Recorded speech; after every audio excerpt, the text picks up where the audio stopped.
All right, the recording has started. I'm just going to swap this over to show Discord. Wonderful. Okay. I'll start us off. Hello, everyone. We're back at it again. It's time for another protagonist swap. This time we are doing, I guess, part three of Mm-hmm. the little Space Marine or like Warhammer Halo game swaps. This time it is the third one. So since we already did the Halo Reach Noble Team crew, and swapped them with the Space Marine 1 crew between the events of Halo Reach and Space Marine 1. We are now doing the same thing for the other squad based games in Space Marine, in the Space Marine series and the Halo series, that being Space Marine 2 and Halo 5 Guardians. So we'll be taking Titus's squad from Space Marine 2 and his individual people and their equipment and putting them in the place of Fireteam Osiris during the very beginning of Halo 5 Guardians. Um, they'll basically have, like any protagonist swap, their same stats. So their strength, speed, durability, right? And, well, they can get access to any equipment in the world if they choose to pick it up, like usual, but they'll be spawning in with their normal, typical weapons. Um, we'll say that since Space Marine 2's loadout is a little bit different, it's not like Space Marine 1's where you have like 4 weapons and like a bunch of grenades. Oddly enough, you only have 2 weapons. I'm gonna say that they have a bolter and like a secondary weapon plus a bolter pistol because it doesn't really make sense that they couldn't just have another like smaller gun on them, and like 3 grenades because I believe that is the limit. It's like 3 standard like crack grenades or whatever. So yeah, they'll all just have like standard bolters or like marksman bolters. Plus, I guess if we want to spread things around, we can give one of them like a melta to make things interesting. But they all technically default with like bolters and bolt pistols. So yeah, um, they'll be spawned in right before the events of like Osiris, in oddly enough in a pelican, as these things always tend to be. Uh, Probably like a few hours before they drop off. Um, so the omniscient narrator will just basically tell this team that you've been given an opportunity to serve the Emperor in this galaxy by going and fighting and dispelling this threat. So their goal and their objective in this scenario is to obviously try to make it through the events of Halo 5. Now, this is a little weird because they're not like the blue team, so they're like, if they were in blue team's position, their goal would be a little bit different. Technically, their goal is to kill, obviously, like Jewel Madame, because that's the first goal, is to assassinate the head of the Covenant, the Storm Covenant. The second one is to obviously like try to apprehend the Master Chief, or attempt to apprehend him. The third is to basically aid the Arbiter and his forces of the Swords of St. Helios in the civil war that's happening on St. Helios. And then the fourth is obviously to stop the threat of the Guardians, the main plot of the game, from basically, destroying everyone. Well, effectively just rescuing the Master Chief. Let's be honest, they technically don't stop the Guardians by the end of Halo 5. Um, Zim, did you want to add anything? Or No, no, we continue there. Halo 5 is like the one Halo game I basically avoided like the plague. So I'm not, it's the Mhm. least knowledgeable Halo game I have. So, uh, Yes. we'll see how this goes. So I will say that because, like all protagonist swaps, this is a little bit more interesting because, as we've mentioned in our previous protagonist swaps before, protagonists get the benefit of knowledge. If they were swapped into a game before, they get the knowledge in the sequel of what they went through. So Titus remembers everything that happened during the events of the Halo Reach swap. So we're just going to assume he's minding his own business, not bothering anybody at the beginning of Space Marine 2 after he's had the Primaris surgery, and he just gets yeeted out of his universe into the Halo universe. So he's going to realize, oh no, this is one of those journeys again. I mean, for the Emperor, but like, fuck. Not I'm gonna have to fight again. more of those aliens. I hope Calgar helps this time. But yeah. So the main, I guess, disadvantage here for them though is that his two squad mates, which would have experience dealing with the Covenants, aren't here because in Space Marine 2 you have two completely different squad mates in the form of I think it's Sharon and God, I can't remember his name. It's his name is either Gladion or Gadon or something. Like it's another blonde dude basically. He's a replacement for Leandros, but infinitely better. Neither one of them have basically seen the Covenant, so Titus is going to kind of be like leading them along. Which, to be fair, he's already going to be leading them along anyway because he's the sergeant of their squad. And they'll be given like basic information about what they need to accomplish their goal. Like here's a picture of like the targets in question. They're considered armed and extremely dangerous. Here's your drop points. Go and get them. Yeah, here's what you can expect to find in terms of some like resistance, and here are the enemies you're going to face. That's it. And they'll just kind of like drop them off there. Now, going into the scenario for Osiris, I would point out that like, yes, the Space Marines in this scenario, like, while they are stronger because they're Primaris Marines, they technically still only have, like, Astartes power armor. They don't have an energy shield system. So we kind of have the same problem of plasma's too hot, burns through things, and kills them very easily. However, Titus is he's a veteran. He knows this now, so he's just going to tell his entire squad to camp like the fucking devil because they don't want to die under any circumstances. So they're just going to stay as far away from everybody as humanly possible.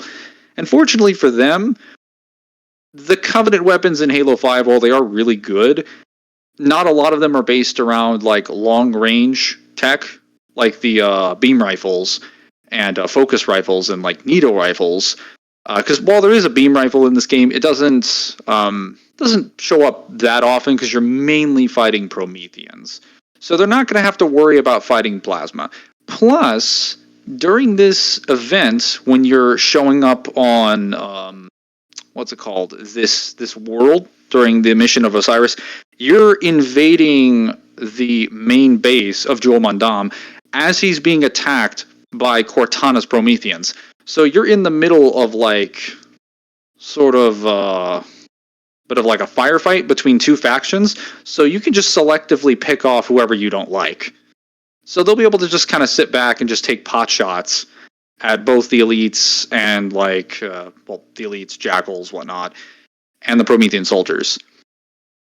However, Oh, go so ahead. wouldn't their weapons be too weak to even hurt Prometheans? Since like, So technically not, because they're not really proper Prometheans. They're kind of frauds. So let me explain this. So there's two different types of Prometheans. The Prometheans are the names in Halo given to the elite caste of warrior servants that serve in the Forerunner military, that serve like the personalized like all-star legion of the Didact. But like when they were composed into Promethean Knights, they weren't really like able to keep a lot of their combat capabilities as efficiently as before. A lot of them were like driven mad. Like they're still exceptional fighters, but that's only for mostly knights. Promethean soldiers, crawlers, and watchers don't actually have composed essences or composed souls of humans or forerunners. they're actually just like dumb AI shoved inside of an armor. So they're not like 75% of the soldiers you're fighting. Well, I say 75%. 75% of the units, probably more like 95% of the soldiers you fight in the field in like Halo 5 and Halo 4 to an extent are just like Forerunner dumb AI. So you can technically outmaneuver them tactically and like somewhat intelligently, since they don't really have like the combat experience to fight you. They also have weaker armor than elites, because we find it in the novels that like it doesn't take nearly as many rounds, like even post-war, to go through a lot of their armor. I know like the humans' weapons post-war are really strong and they can cut through energy shields pretty easily, but like they point out that like their weapons and the Forerunner weapons, like the hardlight weapons, they take a while to get through. Like, well, some of them take a while to get through the energy shields of the Mjolnir systems and the elites energy shields. But their kinetic weapons and plasma weapons do not take that long to get through the armor. Like their armor is not like the Forerunner armigers are not meant to fight prolonged battles with actual super soldiers. They're mainly meant to fight like civilian populations and militias that have like traditional like combat armor and stuff. Though they can overwhelm you in waves. So I think there is a very real possibility that the Space Marines with their bolters could probably take apart a decent chunk of the armigers. Um, that is a caveat, though. This is where I kind of have to point out that they're all glass cannons in the sense that their armor is bad, but they have really, really, really, really good weapons. Because the Promethean weapons that they're going to be dealing with are going to be like bolt shots, what is it? Scatter shots, suppressors, light rifles, binary rifles, and incineration cannons. And the bolt shots and the scatter shots basically use ionized particles. So they're just intended to completely eradicate any like biological material. And there are statements from Halo Bad Blood, as well as obviously what you see in the Halo games, that when you get shot with a Promethean weapon, you just get like itemized. Buck even says that when it hits you, there's just like nothing left of you. You're just completely obliterated. It's like you're evaporated into a bunch of particles, and then those particles just fade away into nothingness afterwards. There's nothing left of you at all. There's not even like a remnant or like ashes or anything. So it's technically worse than if they were fighting plasma, because at least with plasma you can resist it if you have like certain shielding systems or like heat resistance. You can't really resist like direct matter manipulating weapons or matter destroying weapons unless you have armor that resists that. So yeah. So you're Um saying they get scraped by this weapon and they just die? um if they get hit by a few shots, yeah, well, actually, if we're going lore accurately, technically any shot on exposed skin would wipe away the atoms of whatever that skin is. So if any part of their armor is exposed, especially their head, they'd be eradicated instantaneously. There wouldn't be any like, oh, I can stave off the wound with like coma organ. No, no, no, they're dead immediately. Like at least with the plasma, like they can get hit in certain areas and maybe just be incapacitated until they get some very, very, very super specific like medical help. But no, there's no medically helping your atomic structure being wiped away. Um, so yeah, that they kind of get like, I don't want to say they get wiped in Osiris, because technically the Spartans and other experienced soldiers can outmaneuver and take out many of those Promethean soldiers before they get a chance to hit them. However, that would apply, that would assume that Titus knows how to fight them. Like he would know how to fight the Covenant soldiers, but he would not know how to fight the Promethean soldiers because he's never seen them before and he doesn't know what their weapons are. So he's got to kind of run into the same problem that he had in the Halo Reach scenario. It's going to take him a little bit of time to adjust to that. And if he gets hit during that iteration, he's going to just die. Also, if any binary rifle or any incineration cannon enters the fray, which will happen if there are sniper crawlers, he will get hit with what is known as ionized antiparticles, which is antimatter, and that will kill you, armor or not. And they're actually strong enough to kill Spartans in full shields. And there are crawlers that will walk around on the walls and will snipe you from kilometers away. So they'll just be kind of like chilling there, and you'll see like a little like circular like red halo ring above their face, and then boom, your atomic structure is gone, and like everything else. Or Yeah, it's honestly the best. So the best scenario is if they were just running into this and they knew about them, and all of the Prometheans were only using suppressors and maybe light rifles. Because technically, out of the 6 Promethean weapons that we see between Halo 4 and 5, there are 3 different types of ammunition. There's light mass projectiles, there are ionized particles, and then there are ionized antiparticles. So it's either condensed hard light matter being shot at you at high speeds, it's ionized particles, which is basically just raw matter, um, or antimatter. So, given that situation, I think it's possible they could make it through Osiris if in every scenario where the Prometheans are fighting the Storm Covenant, they just kind of camp the Prometheans once they realize their weapons are extremely dangerous. Um, but like I think when they come into contact with like the Knights and eventually like Promethean snipers, they're probably going to lose a life here. Most of this area is pretty simple and straightforward, so I think they lose at least one life to account for like mistakes. But then after that, they would just camp the Prometheans like super, super hard every time they see them. Plus, the Prometheans are constantly known for doing, at least the soldiers are known for spamming teleporting all over the novels. Not just in the game. Like the novels point out that they teleport relentlessly and they constantly try to overwhelm you with numbers and rapid movement.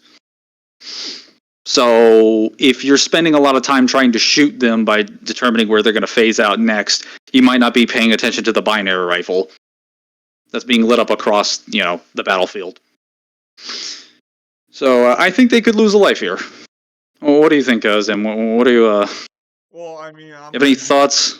well, I mean, like if it's a battlefield and we have two groups of people where you get hit by a weapon basically, and that incapacitates you because plasma also burns through everything like fucking paper, and this weapon also just, yeah, no, no, I mean, like realistically speaking, how much of the level is a battlefield? Is it all just one big battle, or is So there like, there is like I want to say half of the map that they're in is a battlefield, but half of it does have Jewel Mondam's forces fighting the Promethean soldiers. Like they're literally going ham at each other, shooting each other. They're not paying attention to you until you run in there into the fray. That's why I said they could just hang back and take pot shots at either side until they've sufficiently wounded and weakened them enough to kill them.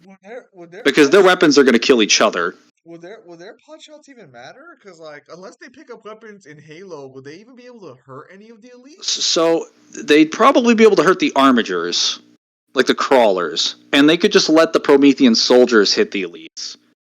That No, ends, go ahead. no, because I was gonna say, like, I mean, they can't deal shit to Halo Reach elites. What the fuck are they doing to Halo 5? Unless technology didn't advance. I would assume it did because this is this is the Storm Covenant. Like their main battle right now is against the Swords of Saint Helios. They make shield technology to fight other elites with energy shields. That's their like they literally they made the Storm rifle as the successor to the plasma rifle for like one of these very reasons, because they had to make better weapons to deal with more conventional energy shields, because plasma rifles and plasma pistols themselves just weren't good enough. So I think you've got a point. I just think it's possible that the Prometheans could probably wear down enough of the elite shields, and plus this section is Weirdly enough, despite being a mission to assassinate Jul Mandam, it actually has more Promethean soldiers here than it does have Covenant forces. And they have a higher chance of killing the Promethean soldiers. They just also have a higher chance of dying. It's a high risk, high reward situation. Whereas, like, they have significantly less chance of killing the elite soldiers, and they have a very high chance of still dying to the elite soldiers.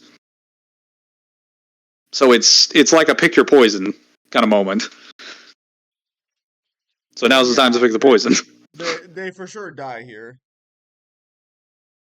Yeah, I could see them dying in the battlefield, and then like if a live gets used up here, we'll just say that the Promethean soldiers and Covenant Wolf forces will just effectively like wipe each other out, and they'll move on to the next area, and then they'll spawn in right as they're leaving, and then just either shoot them in the back after they've suffered wounds from their battle with the elites, and then just kill the remaining armigers, or just leave, and then resolve to just well, actually, I think at this point, given the desperation of the situation, Titus will offer an opportunity, make an offer to the remaining members of his team that they should start scavenging enemy weapons. Now, I know some people are going to point out that that's probably considered heretical.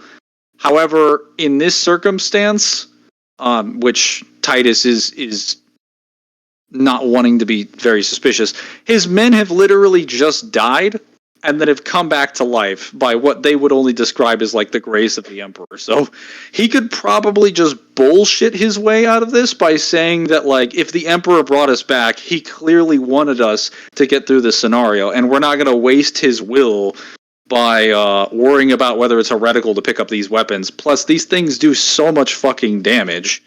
If we're going to achieve his will and get through this scenario, we need more power.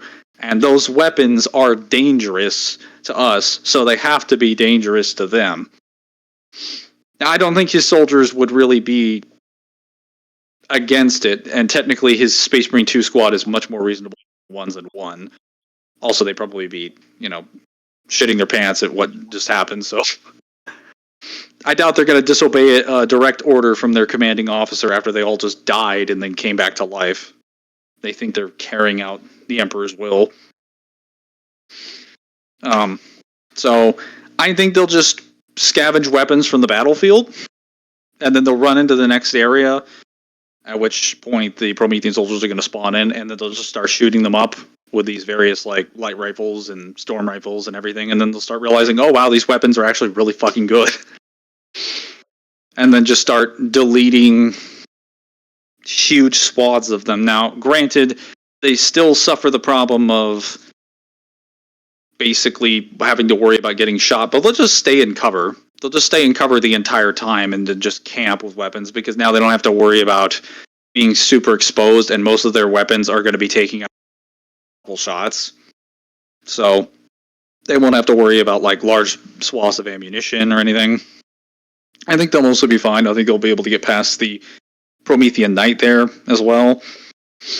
Until eventually they get to Jul Mandam. Now, technically, they also have to retrieve Halsey, so they'll just have to sneak up on him. But considering they're very loud, I don't know how that's going to work. I guess this is just going to evolve into a firefight, which may or may not end up hitting Halsey. Because she is standing in the middle of the room, and the main way they kill Jul Mandam is like stealth assassinating him. But that's only really possible because Spartans move without sound. Like, their armor is actually dampened to make sure they don't make sound, or their footsteps are dampened to make sure they don't make sound when they track on different surfaces, no matter the speed they're running at. But Astartes' armor doesn't really have a function like that. So, I mean, I guess they're just going to get into another firefight with, like, hard light weapons and stuff like that. So they'll probably kill Jul Mandam here. He'll call them heretics before he gets his brains blown out, and then they're like, yeah, dude, you're the real heretic, actually. We're serving the Emperor. And then they'll just, we'll just grab Halsey, and then call it in.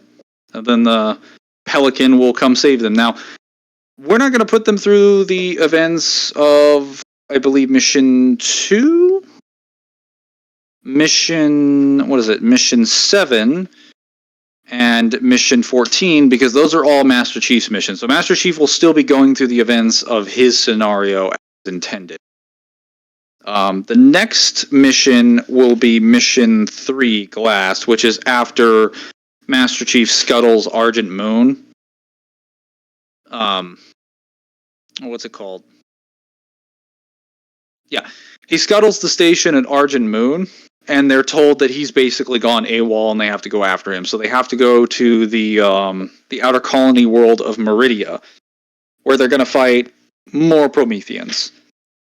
Now, I think, given the amount of Promethean soldiers with binary rifles, the over-reliance on vehicles in this section, because there are so many areas where you need to have vehicles to move through, the Space Marines are probably going to get bogged down and eventually overcome by Promethean soldiers about a third of the way through the mission. Because even if they do find an effective tactical strategy for ganging up on one soldier at a time and just shooting them at range, which we'll assume they can because they have like bolters, the problem is that, as we've established before in the previous Protagonist swap, Space Marines weigh anywhere from, well, technically like 500 to like 1,000 kilograms normally. I know in Space Marine 1 they said they weigh this much, but technically speaking, that's not lore accurate. Technically speaking. And even then, they're not big enough to fit into a warthog, as we've also established. And they can't fit into the mongooses either, because the area is also mongooses, which are way smaller than warthogs. The only thing they can fit into, or fit on the side of, is a Scorpion tank, which does exist in this scenario, but they wouldn't know that there's a Scorpion tank in that one garage, because, well, Sloan wouldn't really be giving it to them. This is the AI running the outpost, by the way. That's rude. Well, he wouldn't really give it to them because first of all, he doesn't like the UNSC. They're not supposed to be here on his colony anyway. This is an outer colony. Outer colonies typically don't enjoy the presence of the UEG government because a lot of them are associated with the rebels. Or just colonies that have just been left behind by the UNSC during the Covenant War. Yeah, they were fighting for the sake of their species, so they didn't have the ability to reinforce every single like little planet. But that's not how they perceive it. They're like, oh, you abandoned us. And obviously sending a Spartan doesn't make them very happy because they feel like they have a gun to their head. Sending a other random unidentified super soldier that's about as big as a Spartan and has like a chest that's like twice as wide is definitely not going to make them happy. So they're probably not going to end up getting the Scorpion tank because Sloan's not only not going to like them, they wouldn't know how to, well, they wouldn't really know how to operate it, and they wouldn't be able to fit in the cockpit. The reason why this matters is that Promethean soldiers, unlike a lot of elites, because I'm sure you guys are aware, the Covenant in general doesn't like using human weapons, at least the religious ones, and the Storm Covenant is extremely religious and dogmatic. They consider touching that stuff to be heresy. They will never touch a fully loaded assault rifle, even if their weapon is out and it's got like special rounds that they know for a fact could kill the enemy. They will let it sit there because they do not want to touch it. Prometheans are not like this. Prometheans are like computerized, efficient programs trapped inside of an armor suit. They will pick up human weapons, and they also drive around human vehicles. So in this scenario, you're going to be seeing like squads and squads and dozens of Promethean soldiers driving around in warthogs with machine guns and Gauss turrets, basically opening fire on the Space Marines. And the Space Marines are going to have to deal with that while not having vehicles of their own, which would be fine if the Warthogs weren't also Warthogs. Like, they're vehicles. They're reinforced against that kind of kinetic energy or kinetic based projectiles like bullets and whatnot. I know bolters are technically stronger than most bullets, but they're not stronger than UNSC weapons. So it's going to take more than a few shots to take out those tires and the armor plating on that thing. And, well, there's usually going to be multiple. There usually is multiple warthogs at a time. So I think it's very possible that they could probably end up either getting dying here or getting clipped by like a couple hundred rounds. Because like Promethean soldiers just spam a ton of vehicles in both this mission and I think the evacuation mission as well. And as we've said before, Space Marines can't utilize the vehicles. They don't have their own vehicles. All the vehicles are like way too small, don't weigh enough to support their weight, or like stupidly inconvenient for some other reason. Whereas the Promethean soldiers don't have these disadvantages at all. And they also still have their binary rifles, and they also outnumber the Space Marines like 10-1.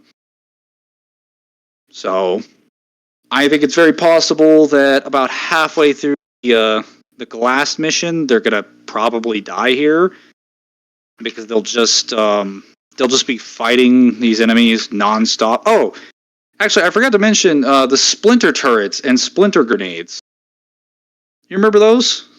Yes. Yes.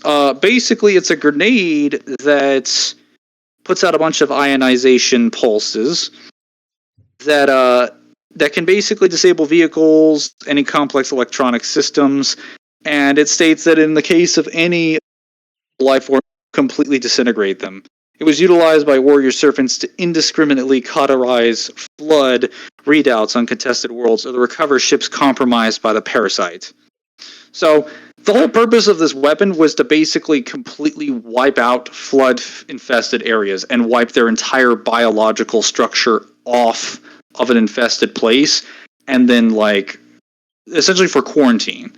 So it's probably gonna be able to kill any space marine it touches. And the splinter grenades not only have the initial explosive force, they actually leave behind those little orangey particles, and those soldiers throw them religiously if they feel that you're in a position where they can kind of like camp you out. The splinter turrets as well also have like um, the hard light that they fires both kinetic and thermal energy. So they're probably going to be able to burn through their armor on top of dealing extremely high velocity damage. There's also the Forerunner turrets.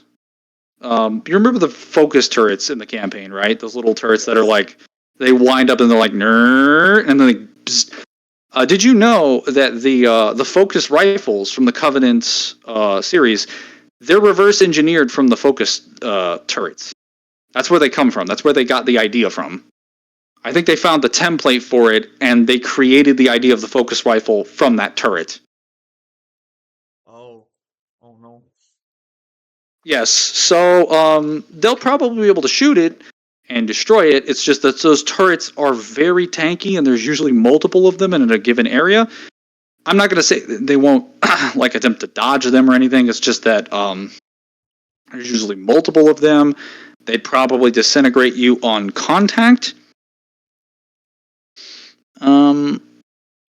Yeah, there's usually just enough of them. They have a charged particle beam. They essentially there's nothing else to be said. Like they use the same ionized particle weapons as like the bolt shots or the scatter shots.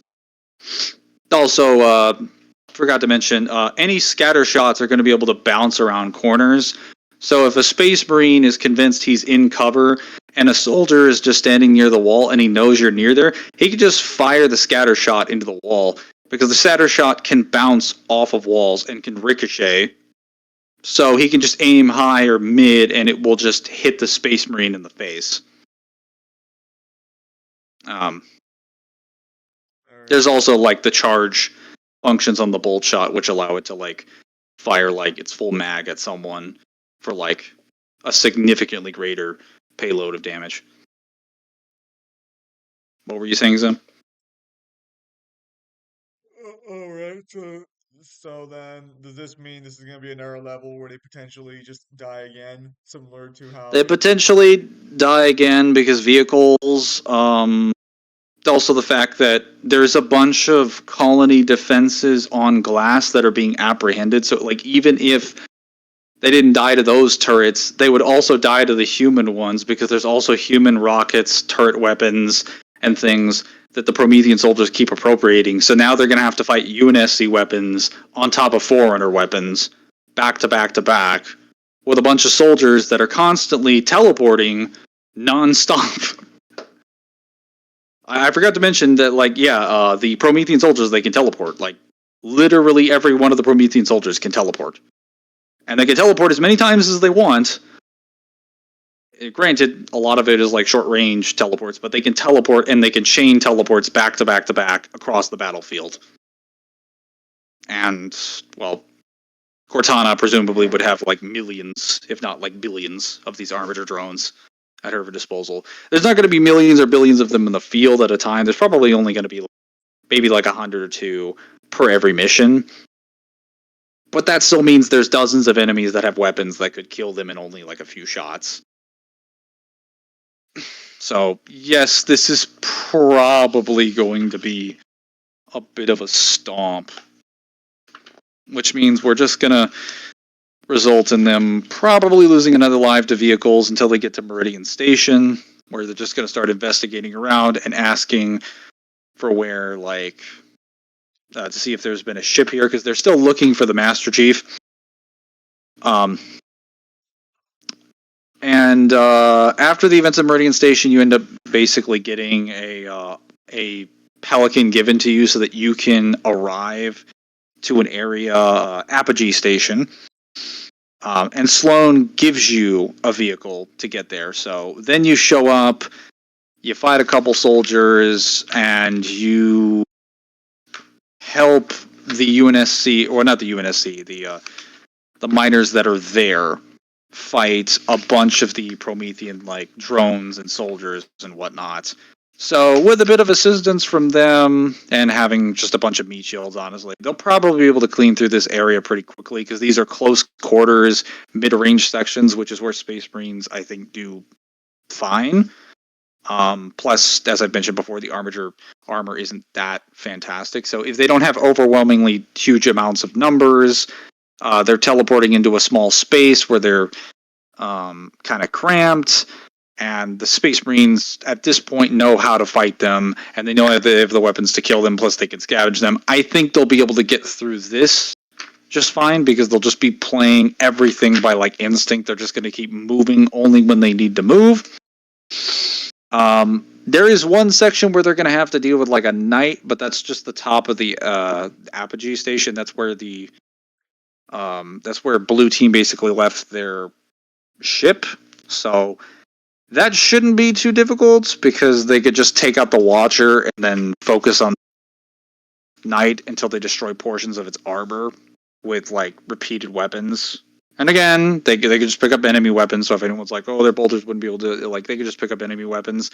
They could also just shoot the weaker portions of the armor until eventually it cracks apart. Because that's how the Promethean Knight armor is supposed to be. Otherwise, it's like mostly invulnerable. There is a sniper section up ahead, but I would just assume they would flank through some of these areas because there are areas in Halo 5 that are designed to have flanking routes where you can Spartan charge through the walls to go up the sides. So, yeah, some of their soldiers here would just move to the right, not to mention there would be a team of soldiers with them that would be lent to them by Sloan. So, then they would just get into the Apogee Mine, and this is where it gets a little bit more interesting because the Apogee Mine is like flooded with Prometheus, and most of them are snipers. Most of them have light rifles and binary rifles, and there is like 6 or 7 to like 12 crawlers and like half a dozen Promethean soldiers at a time in both sections, and then I think 1 or 2 knights in the back. So they could die if they're not a little bit lucky. But what do you say, Sam? Like, we've given them 2 lives. Do you want to give them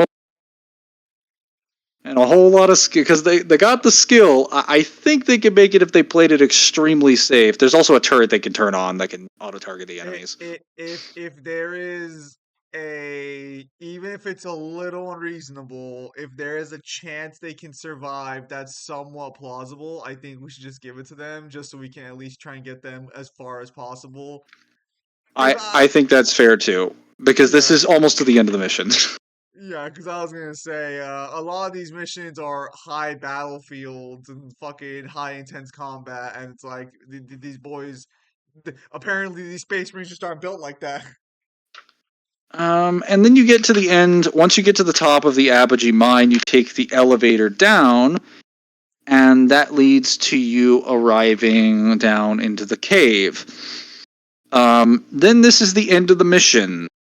And you arrive at the end of this facility, which has a red hard light bridge, and it has a bunch of pods. Once you cross the hard light bridge, it turns off, the pods turn on, and Warden Eternal shows up. So, I could tell Zim is already dreading this. Um, Zim, do you remember what I told you about Warden Eternal? I vaguely remember you say a lot of things about Halo. Okay, yes, I do say a lot of things about Halo. Apologies. So, Warden Eternal, as many people are aware, is like the main one of the main guardians of Cortana during the events of Halo 5. What people might not know is that he is actually the official guardian of the domain. His main job is to defend the Halo afterlife from intruders that would go into its informational digital database and essentially throw anyone out of there. The reason why he's here during the events of the game is that Cortana has basically taken over the domain after basically providing an argument and a bunch of logic over the course of like days as to letting her take control over it because she would be doing what's best for the domain, and she basically convinced him, and that's why he's here fighting you during the events of the main game.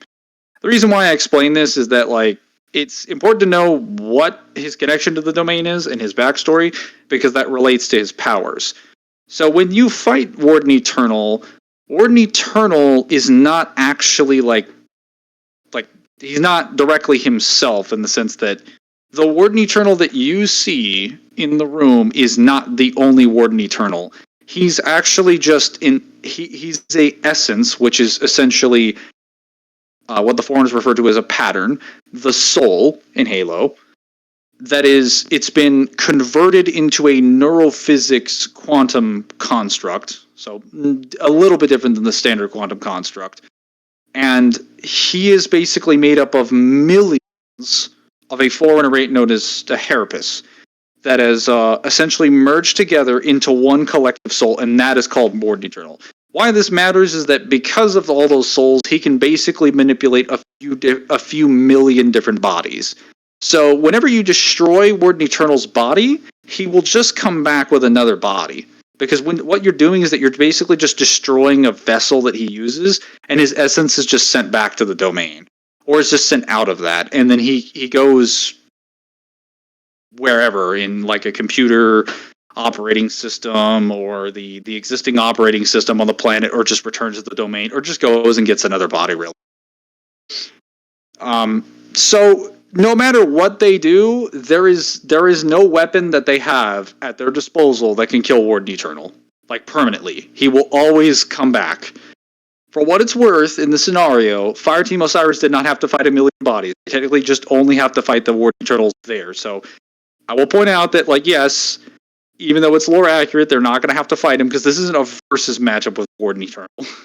This is just, can you get through how many Warden Eternal spawns happened in the main campaign? However, he does have some weapons that you might be interested in knowing. So, one, Warden Eternal is obviously way physically stronger than Spartans are. Way stronger. The first mission when he shows up with Fireteam Osiris, he slams his head down to the ground and releases a bunch of like hard light energy and sends them flying across the room like a bunch of ragdoll. And he like ragdolls like all four of them, and the blast is like the size of the entire room. So he can chuck someone in like 500 kilos like a potato, basically. Um, so he's definitely going to be able to have the physical strength needed to launch them. Not to mention they have their energy shields and armor, and they couldn't withstand that blow, despite having statements that they can withstand things like artillery. So he can. He definitely has the force needed to send them around. He also has three different types of weapons. He has his blade that everyone's familiar with. He has his light projectiles, his hard light projectiles that fire from his face. And then he also has the various slow moving orbs. What the guide says on this is that when he shoots these orbs at you, they're like little black spheres. That a target is basically obliterated, and that the blast is so severe it even penetrates then forms of. So we're not really shown like what it is, but it's the same color as the orb on the back of his body, and I would assume it's directly produced from his. It's his suit or his like armor, which would make it like either some kind of black hole, looks exactly like it, or some kind of like quantum like shot weapon. Because when Warden Eternal dies, whenever you destroy one of his bodies, I mean, he just gets sucked up into that little hole. Like he's like, oh, what's happening? And then he just gets like sucked away like in a cartoon. He gets like eaten alive by the hole, and gets sent away. So since he's just firing that at you, I would logically assume it's made of the same material as what sends him away in the first place. Which means it's either a black hole, it's some quantum stuff, or it's like, I don't know, like antimatter or something. Like, either way, whatever it's made out of is not hard light. So, if they get shot by that, that's death. There's no. Not even with shields. Just want to point that out. It is fast enough, or it's slow enough to where they could dodge it. It's not the fastest thing in the world, but like technically speaking, it is death. The hard light shots that they could fire, they could probably still get like hit pretty hard by those, if not flat out one shot. And then there's also his hard light weapon. Well, actually, no, it's not his hard light weapon. It's a light sword. So he technically has two different types of weapons. He has a sword that produces hard light, and he actually has what is known as a quantum blade or a rift blade. It is a blade that is actually meant to destroy essences and patterns inside of the domain. He uses it to protect the domain, and he can technically summon it. So what that means is that if he swung this at a space marine, it wouldn't just destroy their atomic structure, it would eradicate their entire soul on the informational level. It would completely wipe them out of existence. Any information related to the basis of their existence. That is if he decides to pull out the rift weapon. He could just lead with the hard light weapon. I doubt he's going to pull it out. But like, I'm just saying that is something that is technically on his person. He can use that. Also, he's like extremely durable and basically invulnerable from the front. I mean, there are scenes in the cutscenes where they do manage to shoot at a warden or a bunch of wardens at the end of Halo 5, where Blue Team is firing like at 10 of them, and they are able to knock one of them back like a little bit, but they're shooting at the same Warden Eternal with like an AR assault rifle, a shotgun, a sniper rifle, and a DMR, and it doesn't even damage his armor. So yeah, they're just about the most durable thing that the Space Marines have run into at this point. They're basically like walking tanks. I'll be honest. Go on. I'll be completely honest. I don't know how Fireteam Osiris managed to survive a fight with Warden Eternal. I don't know how I know how the Master Chief survived a fight with Warden Eternal. It's because he has like literal luck manipulation that allows him to defy odds that are not probable. And also in some of the fights, Cortana directly helps him by BFRing away Warden Eternal in like the last two encounters. Like she gets rid of like 3 of his copies, and then she gets rid of like all of his copies in like the last encounter. But yeah, I don't know how they managed to survive that, except by just concluding that Fireteam Osiris never once got hit by his weapon, by either his hard light weapon or his little like orb of destruction. Because there is no logical reason for me to believe that any of the Spartans or any armor in Halo could survive something like that. So there's also logically no reason for me to believe a Space Marine armor, which has the same stats as that Spartan armor in this circumstance, and would have lower stats if it wasn't in the circumstance, could also survive Warden Eternal swinging the hard light blade at them, or a light blade at them. Um, So, so would that be the third life? that would be the third life. Well, technically, this is the bonus life because Protagonist swaps with squads take two. I should have. That was the one thing I forgot to mention. I was like, oh, there's one thing I forgot to mention. But I mean, if you want to do another one, we can. But I'm going to talk about what would happen if we put them through the other missions anyway. So it doesn't really matter because obviously, like when talking about like any scenario, I will always mention the missions people didn't get to go through, so they can see like what would happen hypothetically if we put them through Oh, those. no, no, that's fine. I was just making sure because, like I was gonna say, yeah, I think that would be life number three. That would be life number three. Yes. All right, all right. Go ahead, continue. So then there's like they probably die at the end of mission 5 then. Mission 6 is evacuation, where you basically have to flee the world, and that's when the Guardian shows up when it starts up. That's also a very heavy like vehicle based mission, and you also have to deal with I forgot to mention this, Phaetons. Um, do you remember what a Phaeton is? Uh, Zim, Answer, or do you not? answer that question is no. I do not remember what that is. Ah, that's unfortunate. Well, it's basically a Phaeton. Is it's a Forerunner like flight ship essentially. It's basically like your standard flight ship. It's very very durable. It can take like a lot of like rounds, explosives, and it can also like phase through reality. Fires like a bunch of hard light Mess. shots. Shit.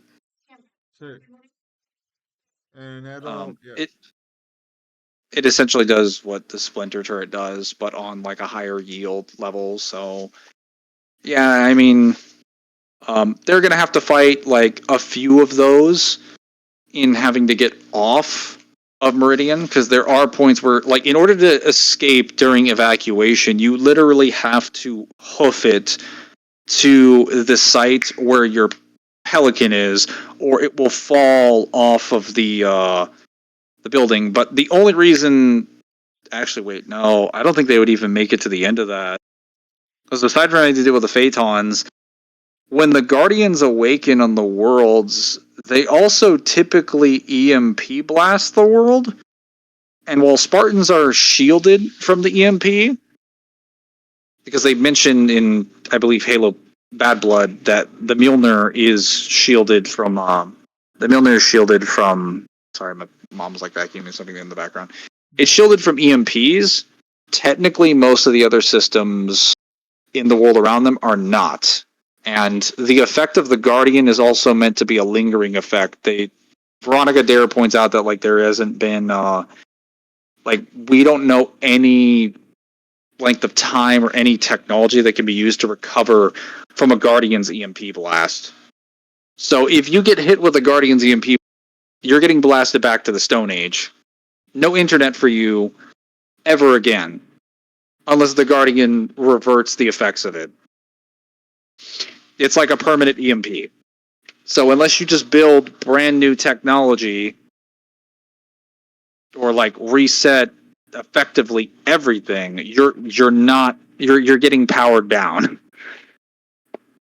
Um, this would also probably affect a little bit of the Astartes armor because they're not shielded from an EMP on that scale. I don't even think they're shielded from small scale EMPs, especially since they can still be affected by electricity in the armor. But they're also going to be affected by like Phaetons, soldiers constantly spamming warthogs, and also the fact that the Guardian releasing its charge coming out of the ground basically causes a massive collapse in the areas on Meridian, which also ends up destroying the platform where your Pelican is located. So depending on the circumstance, Titus's squad could also fall to their death if they run up there to get it and they're like a second too late. Because in the Halo 5 scenario, Osiris barely survives the events of that, and that's only because they have Gen 2 exoskeletons that give them like modular enhancements for mobility, like thruster packs and a bunch of other things and like grav boots. And that's also because several of them are pilots. And they were running off the side of a platform to jump into the Pelican from up above.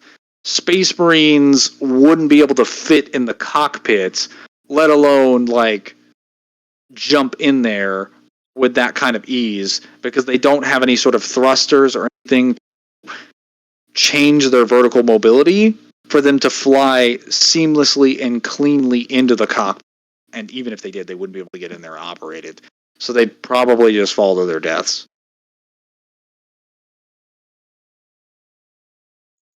Why? Why? Why? What do you mean follow I'm their sorry. death? Space Marines can't follow their deaths. How dare you? Actually, there's some examples of the ash and fire of Space Marines and Custodes falling to their death. You heard me correct. Custodes. I just needed, I just needed to emphasize that. In case anyone's out here trying to be like, well, they wouldn't fall to their death. Well, technically, even Spartans can fall to their death. Yes, As silly as that sounds. They fell into a couple of trees on Reach and died.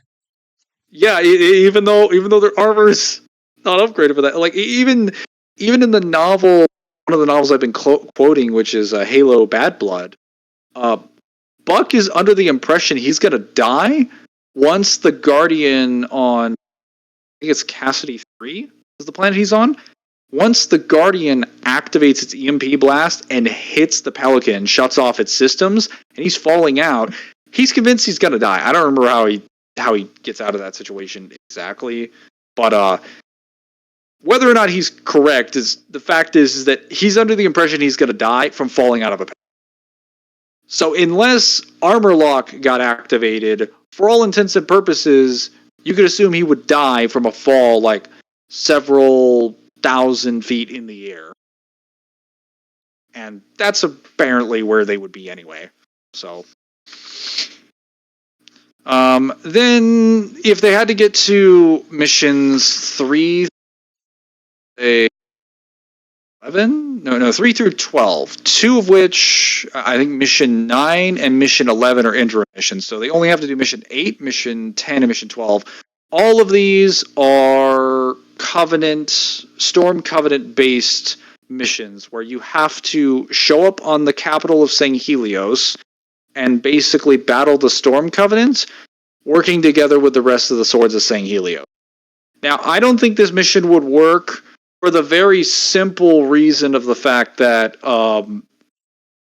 Titus is not going to want to cooperate with the elites under any circumstance after the amount of times they've attempted to murder him. He's just going to assume all of these elites. Now, granted, he's intelligent enough to know otherwise. He's not going to want to think like, yeah, I need to work with them. Granted, his squad mates might, because his squad mates don't actually have like a specific bias against like Titus would be, because they don't have any experience. They would just assume he's an alien. It's like, oh, it's an alien, he's a heretic. But then, like, obviously, technically the Imperium does accept the existence of some aliens as being friendly if those aliens haven't shot on them at first glance. So it's kind of like a hit or miss scenario. Potentially, his squad could convince him to stop being such a baby and work with the Swords of St. Helios. Especially since the mission doesn't involve you having to fight alongside them until the very end battle. You basically fight your way to the Arbiter to get him out of the trap that the Storm Covenant has laid for him. So that would still involve going through a ton of Covenant armor. In fact, most of the vehicles in the campaign happen during the St. Helios battle. We're talking like Wraiths, we're talking Banshees, Ghosts, obviously tons of Hunters. There are sections where you're expected to get a mantis and go through like several hunter pairs, multiple wraiths, ghosts, the kraken, which I don't think I have to explain what the kraken has to offer. I vaguely remember that one. Yeah, it's like imagine something like 50 times the size of a scarab. That's a kraken. Basically a giant mobile platform, and yeah, in order to get inside of it, you would have to have a probably have a pelican come in and airlift them off, but or a phantom. But I don't see that happening because the way you get on it is via a banshee or a phaeton. And as for the reasons I've mentioned already, space marines cannot fit inside of a banshee or a phaeton. So yeah, they're probably not going to get where they need to go. There is Genesis. Oh wait, no, I forgot about the end of mission 12. You have to fight Warden Eternal again, and he also has an army of Prometheans. So you have to fight him and all of his backup dancers. Ooh, Nani? Yes, not fun. And then there's Genesis, which involves you having to back to the same planet or to the original planet that 400 planet that Blue Team arrives at. I think in like mission 6 or 7, which involves you fighting the Storm Covenants, tons of vehicles again, then Prometheans, and then you have to fight Warden Eternal. Except at the end of the mission, you have to fight 2 Warden Eternals at the same time.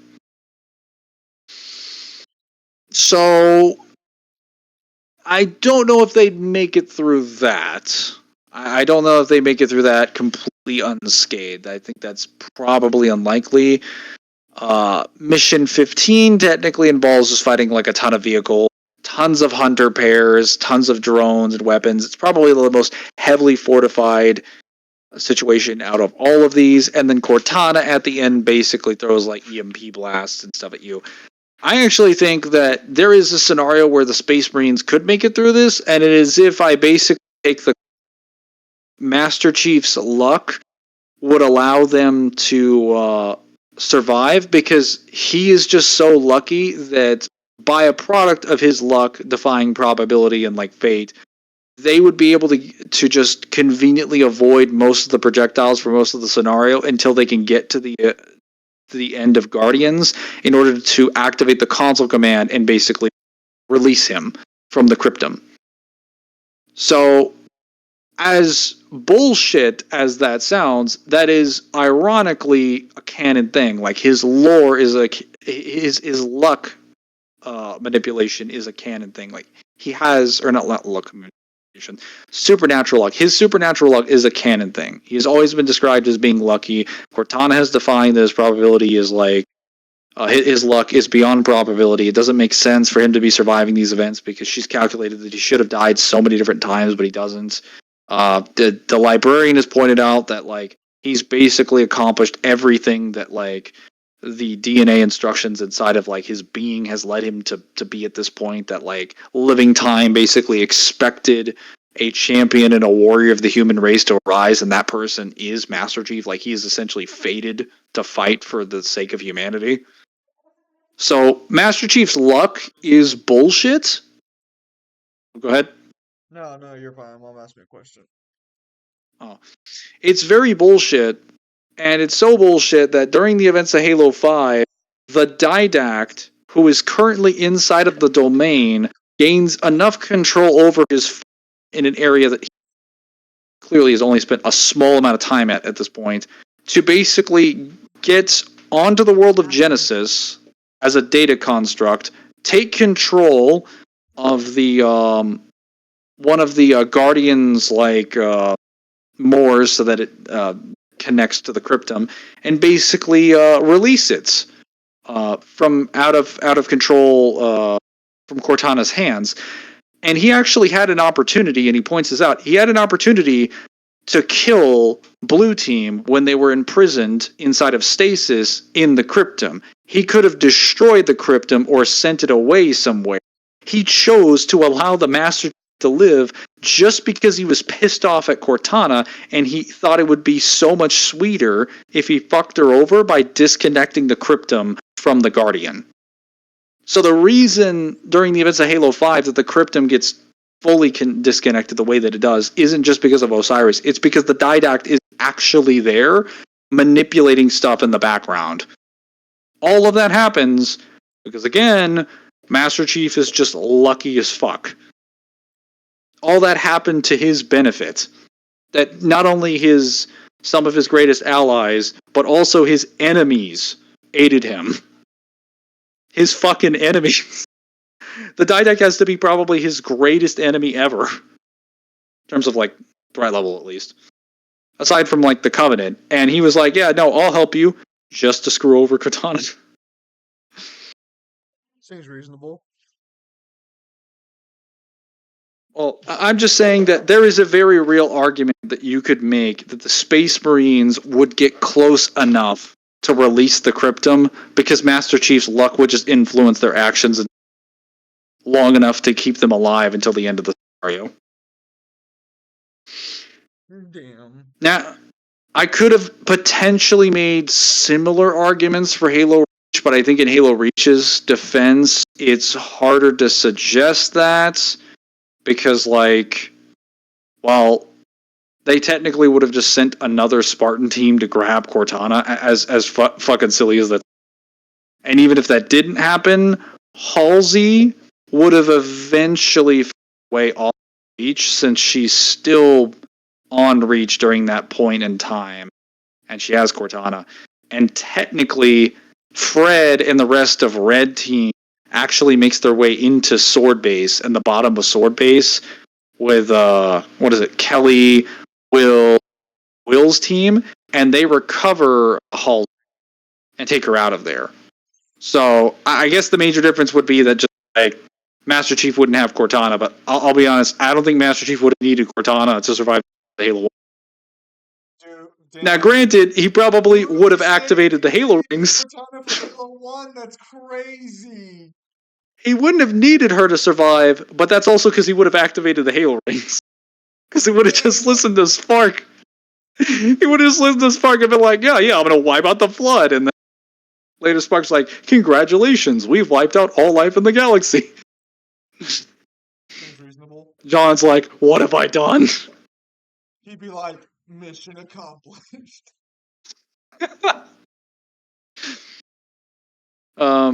I'm just saying that, like, for narrative reasons... So for narrative reasons, in all seriousness, you could argue almost most characters could make it through the scenario because the Master Chief is there having supernatural bullshitting them through the scenario. But if you're being, like, genuinely serious in an objective empirical analysis, because I actually think that, like, most luck, unless it has a tangible effect, is just kind of bullshit. It's kind of like how I view, like, plot manipulation. I don't consider it, like, really, like, a fair thing to be using.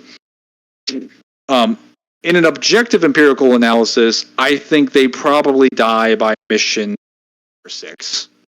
They make it farther in this than they did in Halo Reach. I'll grant them that, because the Arbiters are a little bit easier to fight, and they do have some knowledge from fighting the first scenario. But still, ultimately, just get killed relatively early on. Yeah, they get killed relatively early on. They don't make it to the second act, unfortunately. Damn. They don't even get to fight the Chief. I was gonna say, if they did go fight the Chief, then would that just be like a 1v3, or do you think like Chief would maybe need the help of like the whole team, or not the whole team? If the other squad members tried to step in and fight them, blue team would probably step in and keep fighting. It would be a 4v3. That would not end well for the Space Marine. There's no scenario where you can conceivably convince me they're gonna beat, like, Master Chief in a one-on-one, like, combat. You know what? scenario. At some point, we really should just do a Captain Titus versus Master Chief video. Well, so I could explain to people like, here's the 30 novels I wrote, here's every statement I ever had. I think there are potentially a lot of Warhammer scalers out there who may or may not need a little check, so to speak. But yeah. Yes.